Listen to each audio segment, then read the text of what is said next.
Okay. Hello, everyone. How are you? I am Valerie, your Tai Chi examiner.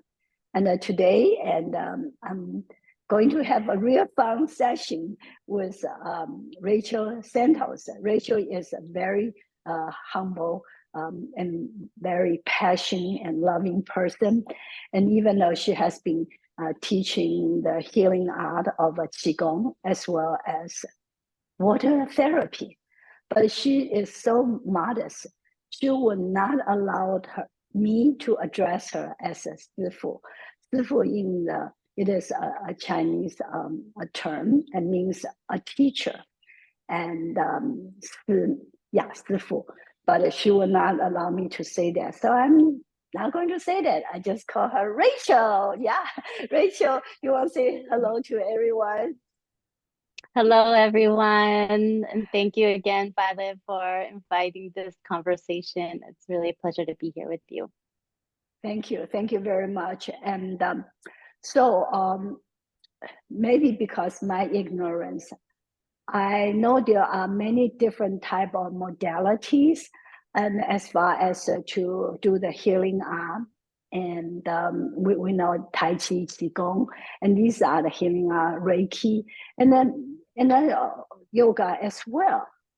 I did not know there is a therapy called water therapy until last year when I attended a retreat, which was organized by Sifu Sharon Smith, Master Sharon Smith, and Rachel Santos. And they found this beautiful place and kind of magical in Mexico called Tolantango, and has amazing waters, I should say. There are many different rivers. And so anyway, and Rachel and another instructor, Eric, was there and offering so-called water therapy. I was just really, really curious, had no idea what it is. And one day I saw Eric was working with another gentleman, and in the water. I was like, wow, that looks awesome. And I'm afraid of water, and growing up, because I was told by mom, stay away from water. So, but when I saw Eric was working with a gentleman there, and then that person looked so relaxed and so nice, so I wanted to try, but I never had the opportunity. But still, I'm very curious about what water therapy really is. And Rachel, and you how should I say? You have a journey and very different than a lot of people, because as far as my knowledge goes, you started practice or learning yoga at 9 years old, right? Yes. And that was very, very early than most people.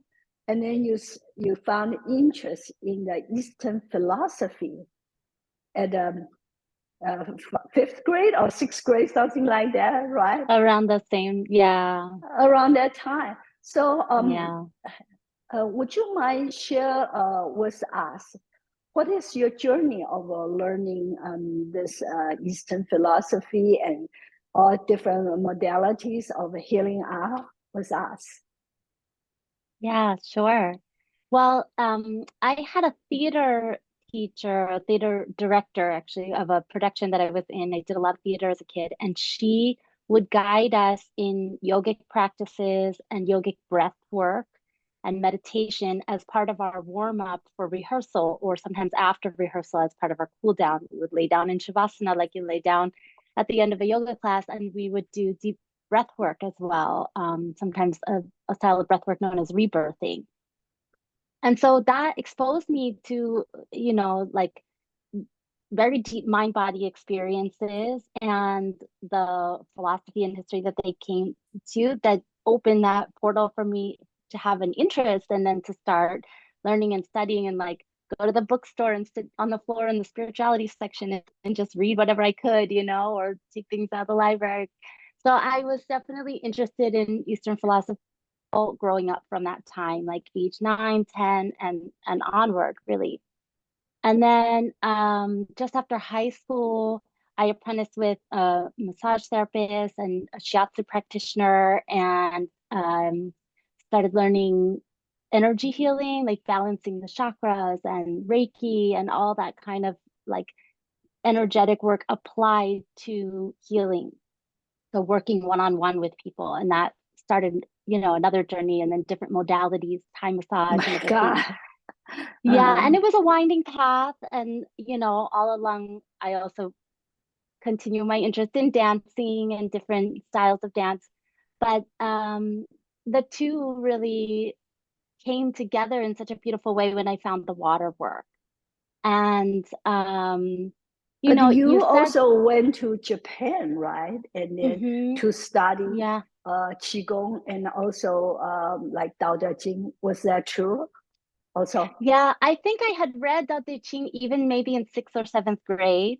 But of whoa. course, well, even now I read it and I'm like, whoa, and like the depth of it is infinite. So, like my 12-year-old understanding and my 47-year-old understanding still, it's only like just drops at a time, right? So 47, you yeah, don't look like that way.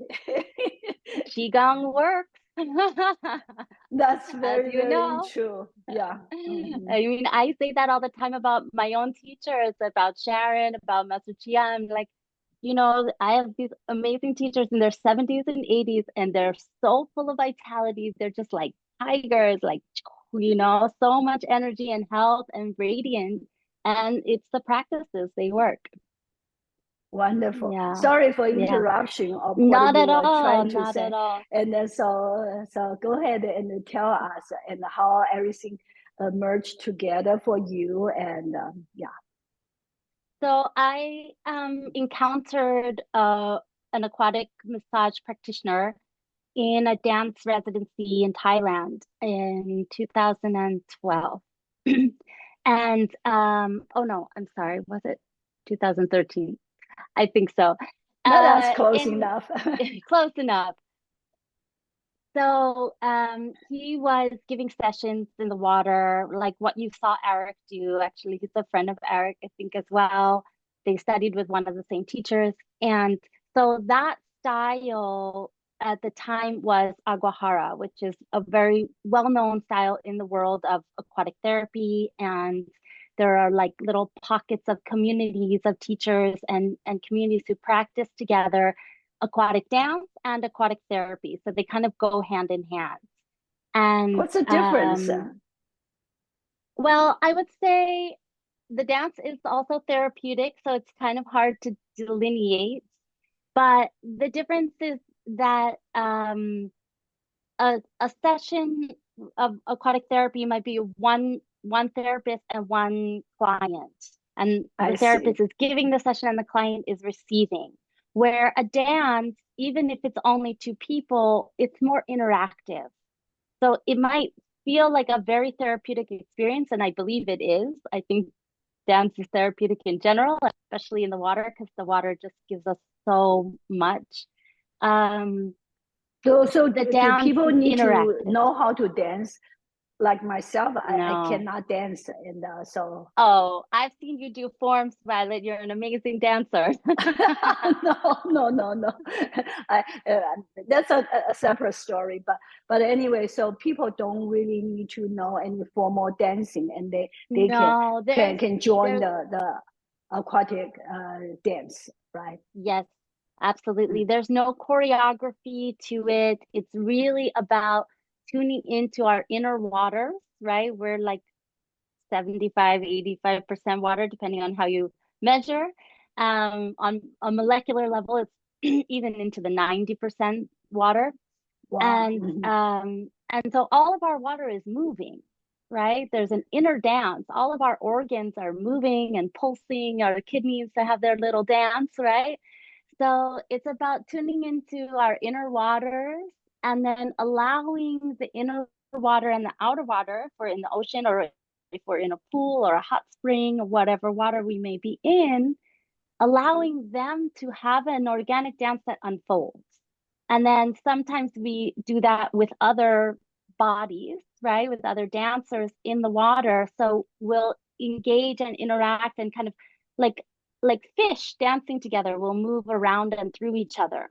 And it also brings in, if you're familiar with contact improvisation, which is a style of dance where you are connecting to the point of contact. So it's like the point of contact between you and the floor, or you and the wall, or you and another body. And then you're moving, following that point of contact, like following where that point of contact wants to roll and move.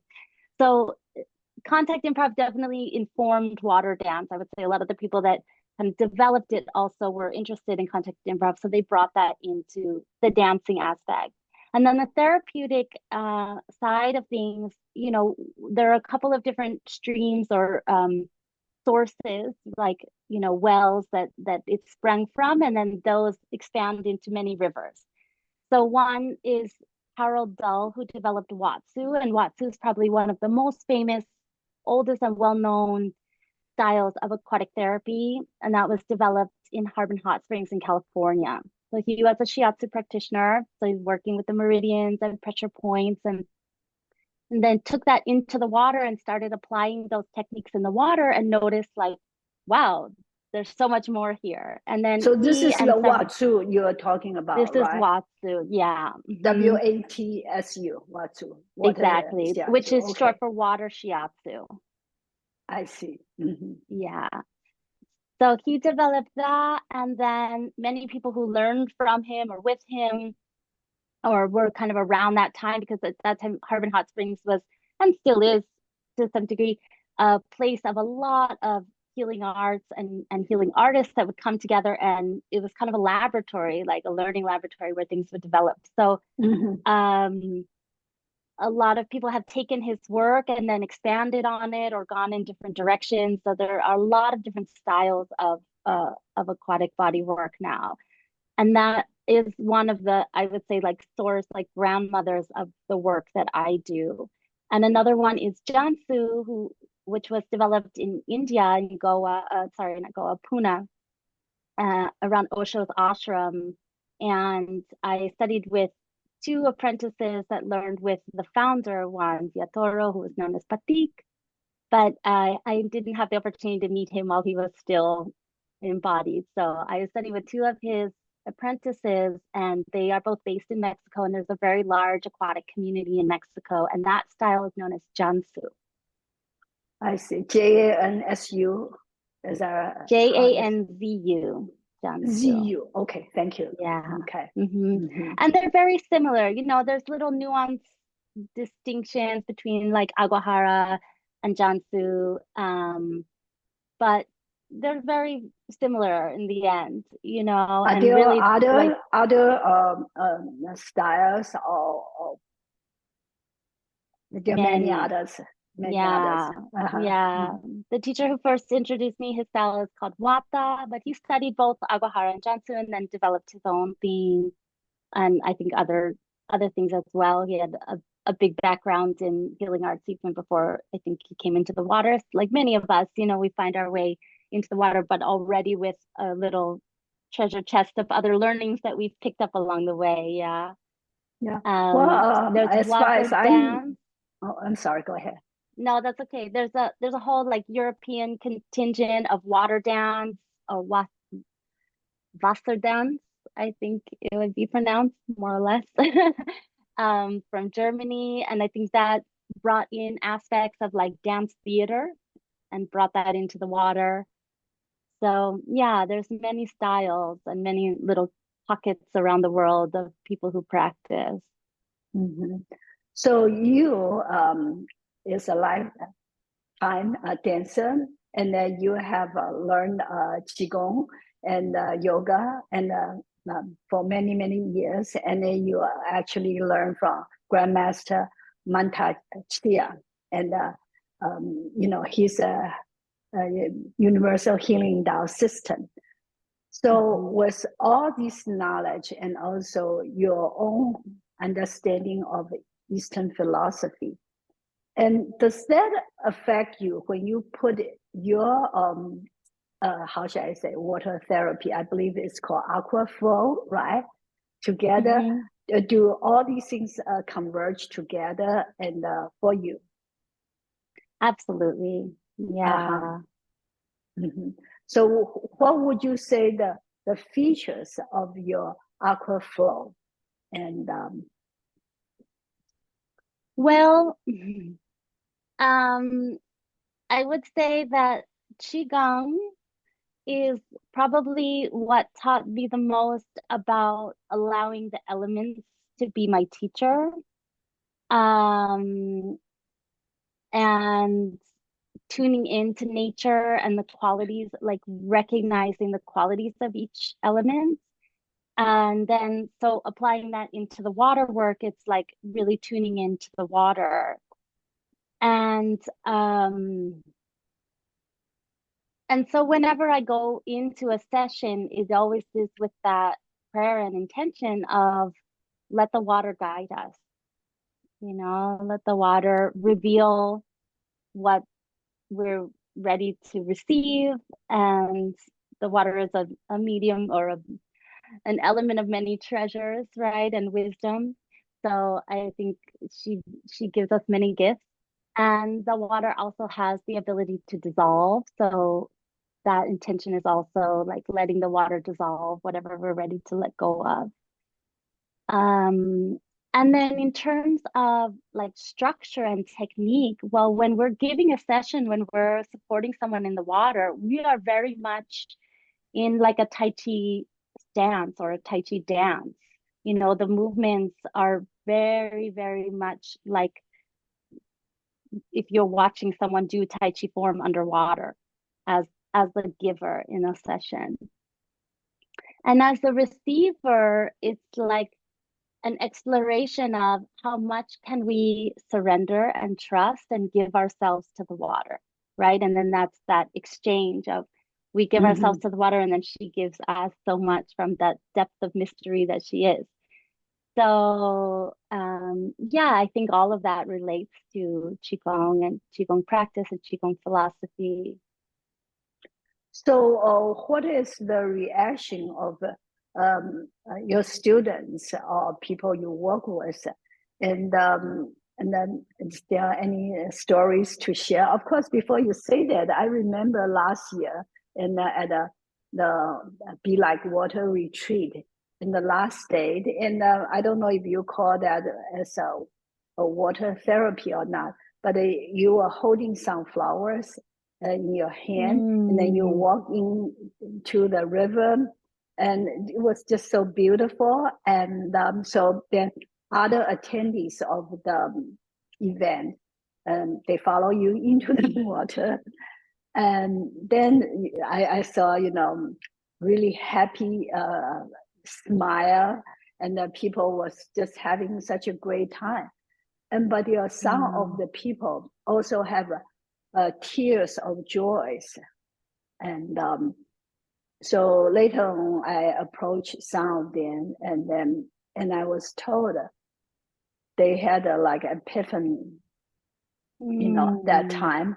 And then it just for somehow it really in the water and be with you and the group, and it was very touching for them, and they thought it was amazing. So, mm. so I don't know if you call that was a water therapy session or or something else. And then, what's the reaction you normally get from your students? Um, so I'll address the ritual of bringing the flowers to the water first, and then I can talk more about people's reactions, even though that's always going to be something that I'm guessing or observing or interpreting because I'm not in their experience, but I can say what they've shared with me or what I observed and what it looked like to me. The ritual that you referenced in Tonga, where we brought flowers into the water, that was part of our clothing. And I think again, like I can't say what those tears meant for anyone else, but I can say that I think for all of us, we were deeply moved by that water. And you've expressed that as well, just how beautiful and how powerful it was. And I think we all received a lot of insight and healing in that time. And so the offering of the flowers was a thank you, right, to the water, to the river, to the mother cave that we spent time in. And yeah, I think if people felt moved, if they felt some emotion, that really was due to the depth of connection that they had in that place. Yeah, well, you. Mhm. Yeah, well, And I then did not part go of into the water because I was afraid of water. But mm, during that period of time, because the mountains and because the water, so I was inspired and I created mhm. a, a Tai Chi slash Qigong form. I call Oh, it wow. easy flow. And many people really enjoy doing it and they love it. And yeah, so I guess the nature really can inspire us in many different ways. Mm-hmm. Absolutely.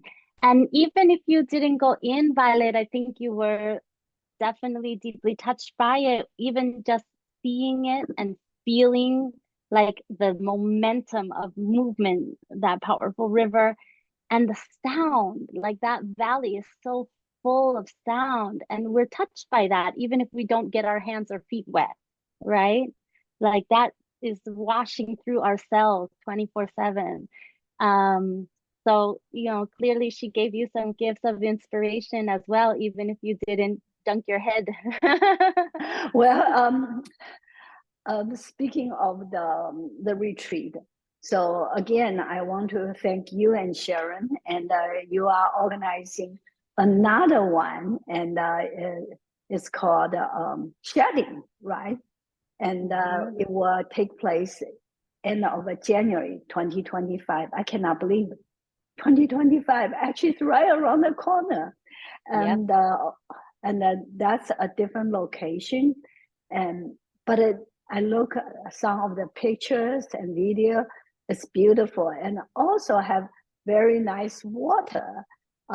Yes. So, and both in the pool area and also in the nature you have the waterfalls.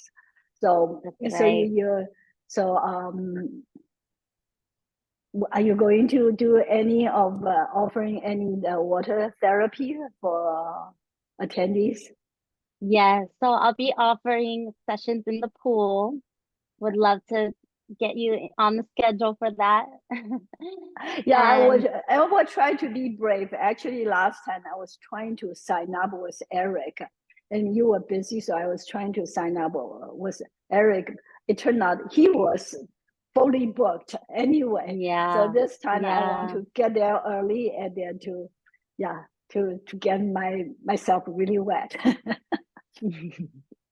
Yeah. Yeah, I think what you described happens with a lot of people where they observe a session and they're like, wow, that looks so relaxing, yummy, blissful. Like that person looks so blissed out. And then, of course, it's like, oh, I want what she's having, that kind of thing. So, Mhm. yeah, I think that's how a lot of people find their way into a session is by observing it first. Mhm. So I will be offering sessions in the pool, and then we have an excursion planned to Roberto Barrios, which is a beautiful waterfall or series of waterfalls in the jungle. And we'll do a class slash ritual there in the jungle. Maybe Sounds not in the water, exotic. but around the water, Oh, and okay. with the jungle. So with the wood element, but also, of course, the water that feeds the wood. That's right. Yeah, And yeah, probably some wings there and very nice. absolutely. Hmm. So Yeah. besides the excursion, as you mentioned, to the waterfalls, and you also arrange a couple of other excursions for the Hmm. retreat, right? And would you That's mind right. talk a little bit about it? Yeah. So we'll be exploring the archaeological zone of Palenque, which is many beautiful temples and structures that were built by the Mayans, and it's one of the oldest quote unquote ruins of Mexico. And even though the structures and the areas where they've been uncovered are massive, actually there's 90 some percent still buried in the jungle. So Whoa. only about 5% have been excavated. So we'll go to the excavated area and we'll have a guided tour so we can learn more about the culture and the So you're going to architecture. guide us or somebody I else? will not guide us. We will have a local, very knowledgeable guide to guide us.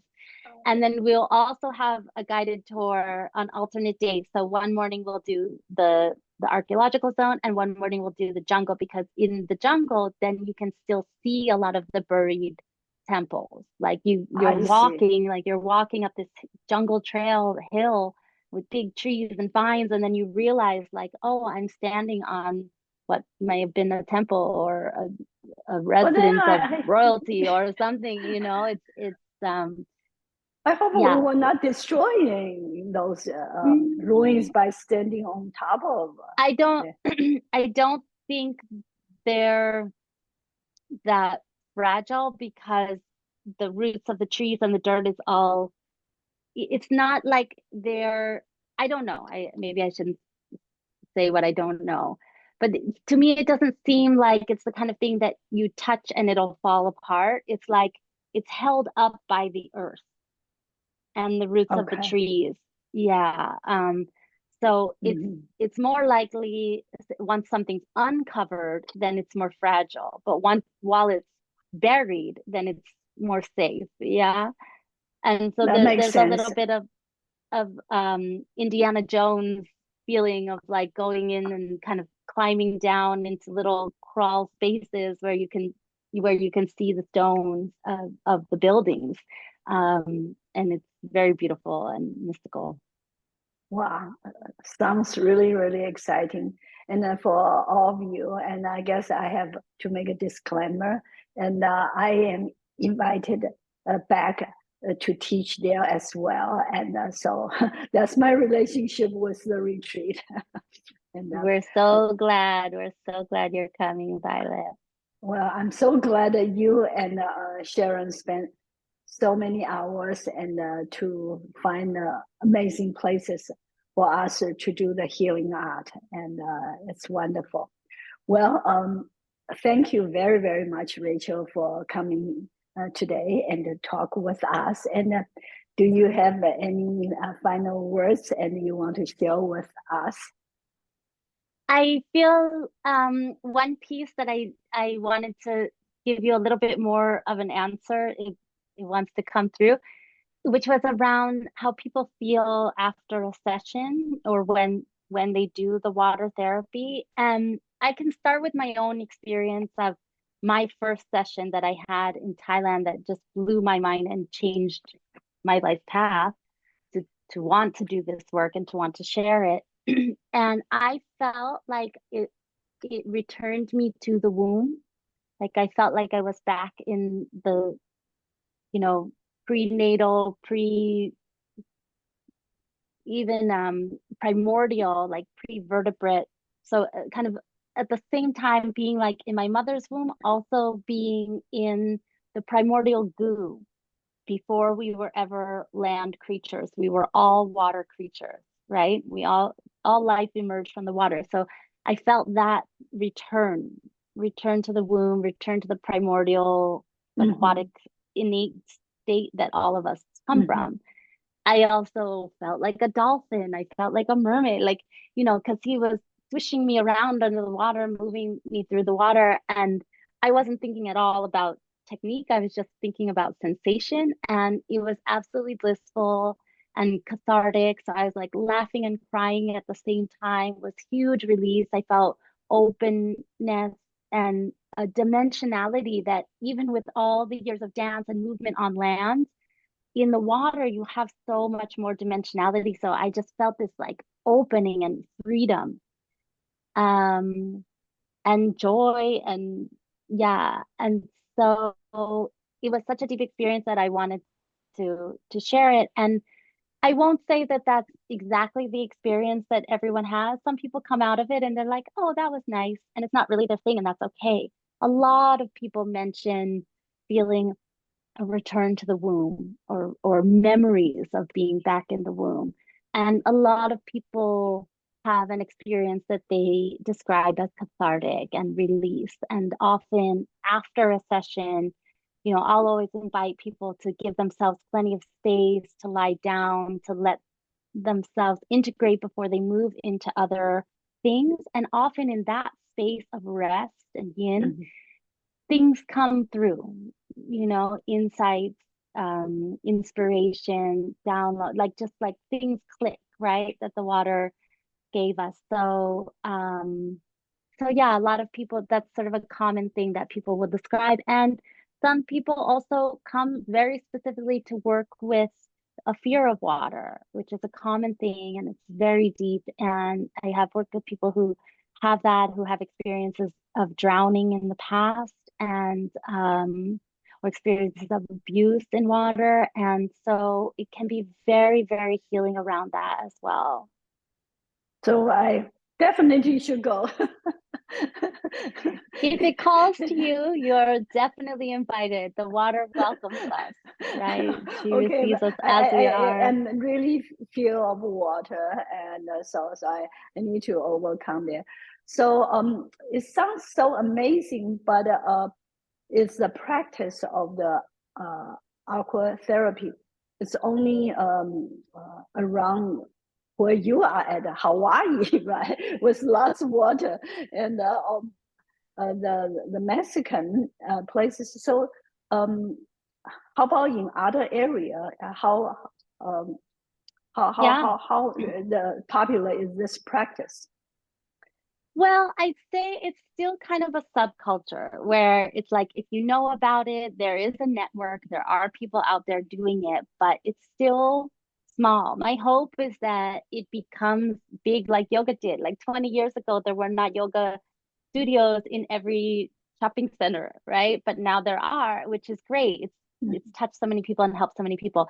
So my hope is that the water work also expands to reach more people because it is so deeply healing. Um, and it can be practiced in pools, it can be practiced in natural waters. It's preferable that it's warm water, close to body temperature. It doesn't have to be. There are some people who are kind of hardcore and they'll do it in cold water. I'm not one of those people, but it can be done. One of my teachers practiced in Lake Atitlan for many years, which is pretty cold. And I had a session there and it was cold. But hot springs and heated pools are ideal. And then natural bodies of water where it's warm enough to be in the water at the temperature that it is. And Mhm. so I'd say where there are like big communities, Thailand for sure, in the south of Thailand. Um, and Argentina has a big community of water workers and water Really, dancers. even Yep. though it's kind of very south. Yeah. Yeah. Well, because one of the teachers spent a lot of time there. And so I he see. trained a lot of people then that have then become teachers. So there's just like a community that blossomed out Mhm. of that. And different parts of Europe. I think Ibiza has a lot of water workers, Mallorca, like a lot of island places, places where mermaids hang out. There are a lot of water workers. Yeah. Okay, and interesting. And well, we don't have to look very far, right? And we just go down to Palanca and in January, and then we can try it. Yes, Okay, yeah. definitely. Well, thank you so much, and for sharing this with all of us. And hope I see you soon. Okay. I look forward to it. Thank you, Violet. Okay. Bye.